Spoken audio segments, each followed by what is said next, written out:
बिस्मिल्लाहिर्रहमानिर्रहीम, अस्सलाम वालेकुम। मैं हूं ईसा नकवी, मेरे साथ मौजूद हैं आदिल सरफराज। आज हफ्ता 26 अक्टूबर है, वो दिन जिसका बहुत सारे लोगों को इंतज़ार था। जस्टिस याह्या आफरीदी ने नए चीफ़ जस्टिस ऑफ पाकिस्तान के ओहदे के तौर पर हल्फ उठा लिया है, और अगर ऐसे कहा जाए तो ये गलत नहीं होगा कि उन्होंने ओहदे का हल्फ उठाते ही, चीफ़ जस्टिस ऑफ पाकिस्तान बनते ही पहला बड़ा सरप्राइज़ दे दिया है।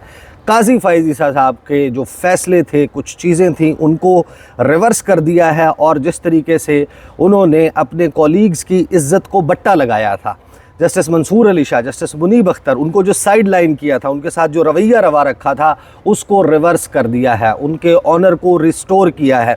हाँ, मंडे के दिन उन्होंने फुल कोर्ट मीटिंग बुला ली है, और उससे पहले जो प्रैक्टिस एंड प्रोसीजर की कमेटी है उसके हवाले से जो काम किया है, मेरा ख्याल है कि वो उसने इस वक्त ऐवान अदल में एक इरताश बर्पा किया है, कुछ सवालात को जन्म दिया है कि अब आने वाले दिनों में कौन सी डेवलपमेंट्स को एक्सपेक्ट करना चाहिए।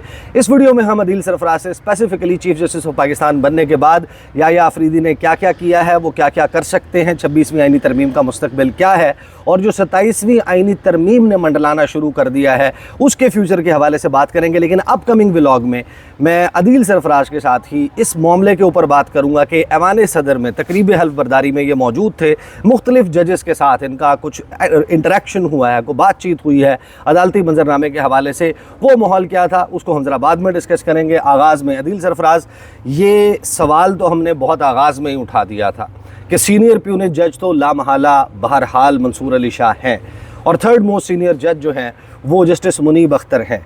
रिज़ाइन की बातें चल रही थी, ये सब कुछ चल रहा था, और मैंने कहा था कि देखें, जो प्रैक्टिस एंड प्रोसीजर कमेटी है ना, वो असल मामला है, वहाँ पर क्या करते हैं। तो जस्टिस याह्या आफरीदी ने चीफ़ जस्टिस बनने के बाद, सरप्राइजिंग है ये कि काजी फ़ाइज़ ईसा के जाते ही मामलात को रिवर्स कर दिया?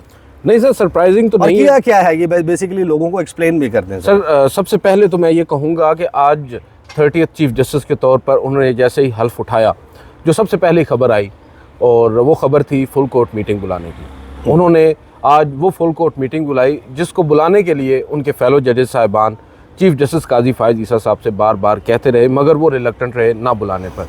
आपको मालूम है, काजी फ़ाइज़ साहब अक्सरियत खो बैठे थे, और उनको अंदाज़ा था कि अगर फुल कोर्ट मीटिंग बुला ली तो उनके लिए एम्बैरेसिंग सिचुएशन हो जाएगी, लिहाजा वो इज्तिनाब करते रहे। और अब जस्टिस याह्या आफरीदी साहब ने चीफ जस्टिस का ओथ लेते ही जो सबसे पहला काम किया है वो उस फुल कोर्ट मीटिंग को बुलाना है 28 अक्टूबर को, यानी मंडे के दिन दोपहर 1 बजे। If I am not wrong, इतलात यही हैं कि तकरीबन सुप्रीम कोर्ट के तमाम जजेस मां सिवाय जस्टिस मंसूर अली शाह साहब के वो इकट्ठा होंगे और अगला लाएमल तय होगा। मैंने एजेंडा के बारे में दरियाफ़्त करने की कोशिश की तो बताया गया कि अभी तक सिर्फ ये इतला दी गई है कि मीटिंग होगी, और एजेंडा क्या होगा ये अब ज़ाहिरी बात है आगे चलकर मालूम होगा।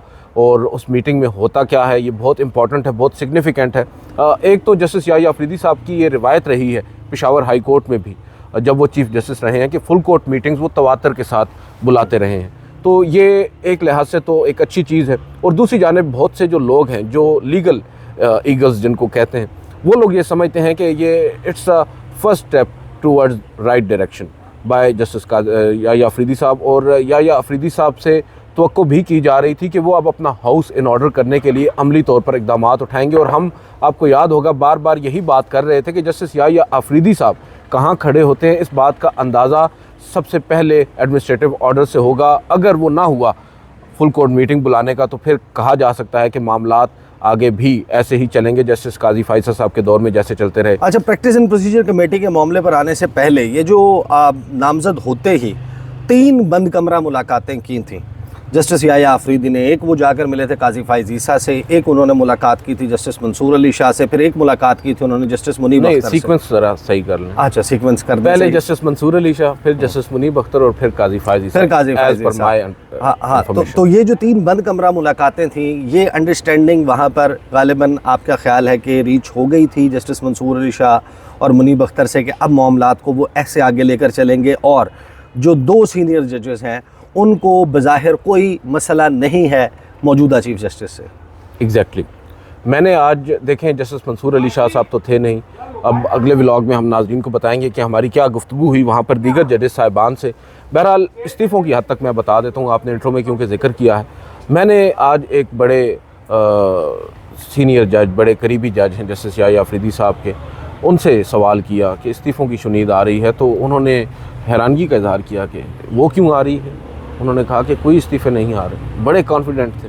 तो मुझे लगा कि शायद कुछ हो रहा है। और फिर मेरा अगला सवाल एक और जज से प्रैक्टिस एंड प्रोसीजर कमेटी से मुताल्लिक ही था, जिसका उन्होंने जवाब नहीं दिया। वो थे जस्टिस मुनीब अख्तर।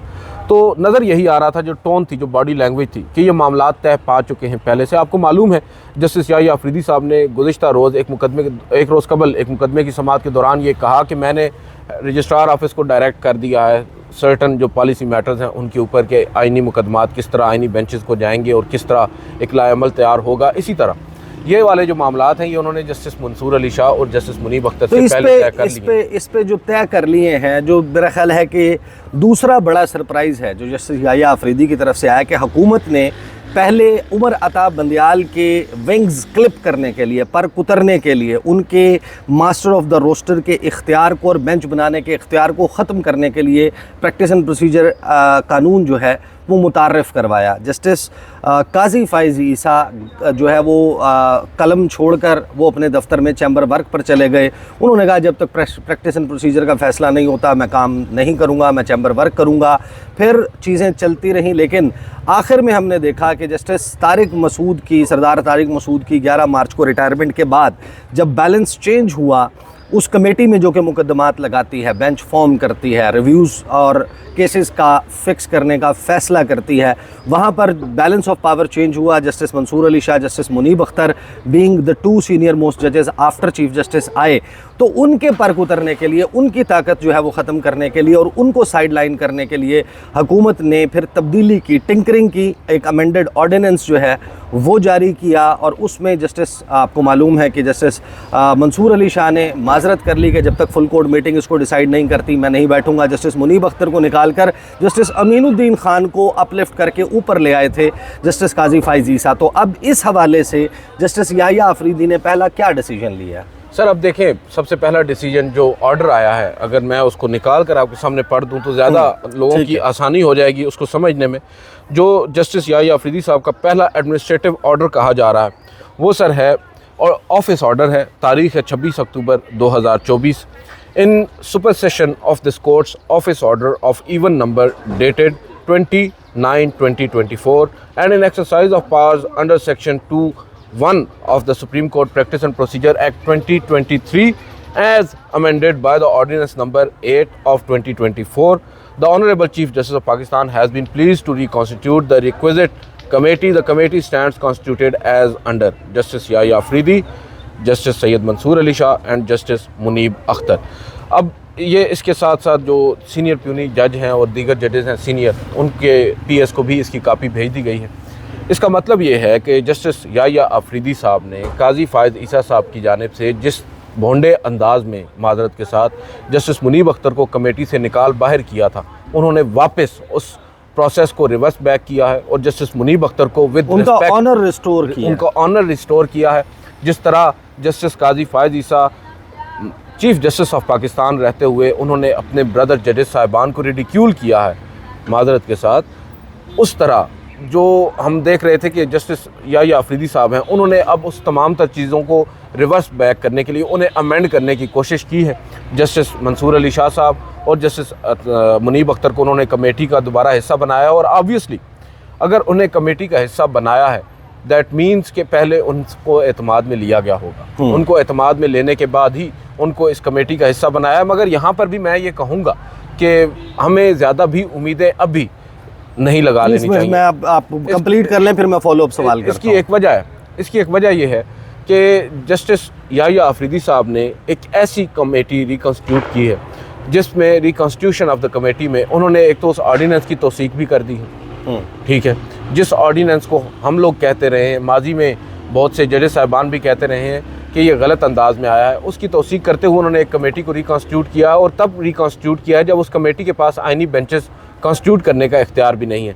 तो अभी मैं ये कहूँगा कि हमें थोड़ा सा थम जाना चाहिए, इंतज़ार करना चाहिए। अब आइंदा आने वाले दिन शायद हमें सरप्राइज़ भी कर सकते हैं, क्योंकि हम लोग सर वो बात ये है, आज मेरी मुख्तलिफ जजेस से भी बात हुई है, डसे हुए हैं हम लोग कुछ ज़्यादा वो। लेकिन अगर सख्त बात की जाए तो बात तो यही है कि जस्टिस काजी फ़ाइज़ ईसा ने जस्टिस मुनीब अख्तर को कमेटी से निकाल दिया था। यस, और जस्टिस अमीनुद्दीन खान को ले आए थे। तो जस्टिस याया आफरीदी ने अमीनुद्दीन खान को कमेटी से निकाल दिया है और उस इख्तियार के तहत जो अमेंडेड ऑर्डिनेंस के तहत चीफ जस्टिस का है कि तीसरा बंदा वो अपनी मर्ज़ी का लगाएंगे, यस, उस इख्तियार को इस्तेमाल करते हुए जस्टिस मुनीब अख्तर को ले आए हैं जस्टिस अमीनुद्दीन खान को कमेटी से निकाल कर। यही हुआ है। अब सवाल ये है जो बेसिकली बड़ा इंपॉर्टेंट होगा कि जो फुल कोर्ट मीटिंग है उसके एजेंडा पर दैट मीन्स के जो अमेंडमेंट ऑर्डिनेंस है वो नहीं आएगा। अगर तो वो आना है जो जस्टिस मंसूर अली शाह की डिमांड है कि फुल कोर्ट सबसे पहले डिसाइड करे ऑन द लीगैलिटी और उसके अपहेल्ड होने के हवाले से जो अमेंडमेंट की गई है practice and procedure amendment ordinance के ज़रिए, क्या मंडे को पहले इजलास में ये मामला टेकअप हो सकता है?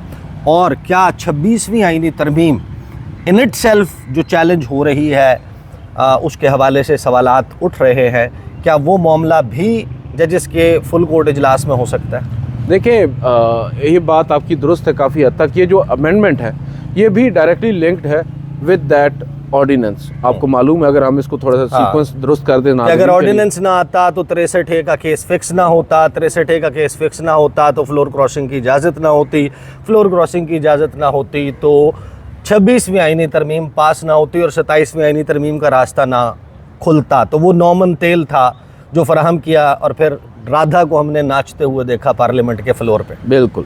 अब ये जो मामला है, मुझे ये लगता है, मेरी जो अंडरस्टैंडिंग है, जस्टिस मंसूर अली शाह साहब ने जिस टोन में, जिस गुस्से का इजहार किया है अगेंस्ट काजी फाइज ईसा साहब, और उन्होंने उससे पहले वाले ख़त में जिस तरह उस ऑर्डिनेंस को फुल कोर्ट के सामने रखने का मुतालबा रखा है, मुझे ये लगता है कि वो मामला तो ज़रूर आएगा, टेकअप होगा वन वे और दी अदर। अगर वो एजेंडा पर ना भी शामिल हो तो जजेस साहिबान ख़ुद उस पर बहस कर सकते हैं, वहाँ पर ज़ाहिरी बात है। और अगर अक्सरियती जजेस साहिबान एक साइड पर हों तो उस मामले पर बहस तो होगी। अब एक अहम चीज़ ये है, मैंने जब पूछा मुख्तलिफ लोगों से, ये जानने की कोशिश की कि क्या justice Mansoor Ali Shah video link के ज़रिए इस इजलास में शरीक होंगे, तो मुझे ये बताया गया कि मुमकिन है, हो सकते हैं। ये भी मुमकिन है कि वो वापस आएँ तो दोबारा से कमेटी का इजलास, फुल कोर्ट इजलास हो जाए जजेस साहिबान का। तो ये इजलास एक नहीं है, ख़बर है दो की। और ये इससे नज़र यही आ रहा है कि अब जो चीज़ें लग रहा था कि काजी फाइज साहब को जिस तरह का फेयरवेल जस्टिस याया आफरीदी साहब दे रहे हैं, हो सकता है बहुत सारी चीज़ें लोगों के अंदाजे थे कि हो सकता है ऐसा ना हो कि वो सब कंटिन्यू हो, आगे ऐसे ही चलता रहे। मगर आज उन्होंने अपनी एक अथॉरिटी का इस्तेमाल करते हुए ये तासुर ज़ाहिर किया है और बताया है कि ही इज़ द बॉस। अब देखते हैं आगे चलकर मंडे को बिलखसूस वो क्या करते हैं। आज भी वो इस वक्त सुप्रीम कोर्ट में मौजूद हैं एज़ पर माई अंडरस्टैंडिंग, और जो रोस्टर है फॉर द नेक्स्ट वीक, क्योंकि आज जजेस साहिबान से बात हुई तो कहते हैं यार अभी तो रोस्टर का ही नहीं पता कि हम अगले हफ्ते किस बेंच में बैठ रहे हैं, हमने कौन कौन से मुकदमात सुनने हैं, कॉल लिस्ट भी तैयार नहीं हुई।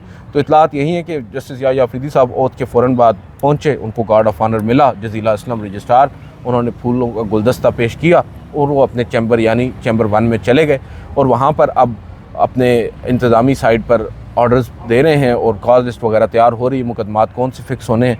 ये भी देखना होगा कि क्या जो प्रैक्टिस एंड प्रोसीजर कमेटी है उसका इजलास बुलाकर मुकदमात को फिक्स किया जाता है या नहीं। अब सही, बहुत सी खबरें आज आने वाली। बिल्कुल, बहुत ही इंटरेस्टिंग और हैपनिंग टाइम का आगाज़ हो गया। इस वीडियो को हम यहाँ पर हॉल्ट करेंगे और ज़ाहिर है कि इन डेवलपमेंट्स को आने वाले दिनों में क्लोजली मॉनिटर भी करेंगे।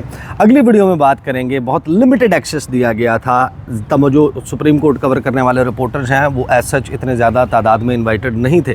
सुप्रीम कोर्ट ऑफ पाकिस्तान के जो नए चीफ जस्टिस हैं, चीफ जस्टिस ऑफ पाकिस्तान, उनकी तकरीब हल्फ बर्दारी जो कि ऐवान सदर में हुई, वहाँ पर ऐवान सदर के रिपोर्टर्स को बुलाया। मैं किसी का लाड लूँ, हाँ, ऐवान सदर जो है वहाँ पर जो तकरीब थी वहाँ पर डिफरेंट सेट ऑफ रिपोर्टर्स को बुलाया गया, लेकिन अदील सरफराज वहाँ पर मौजूद थे। इनका इंटरेक्शन हुआ जजेस के साथ, कुछ के साथ ऑन द रिकॉर्ड, कुछ के साथ ऑफ द रिकॉर्ड, कुछ इशारों के नायों में बताएंगे अगली वीडियो में, कुछ स्ट्रेट अप बताएंगे कि किस जज से क्या बात हुई। काजी फाइज ईसा के जाने को और जस्टिस याहिया के आने को, जस्टिस मंसूर अली शाह के रहने को, और इन तमाम मामलात पर जो ब्रदर जजेस हैं वो ऑन द रिकॉर्ड या ऑफ द रिकॉर्ड क्या बात कर रहे हैं, अदालती मंजरनामा आइंदा क्या हो सकता है, इस पर बात करते हैं अगली वीडियो में। अब तक के लिए इतना ही, इजाज़त दीजिए, अल्लाह हाफ़िज़।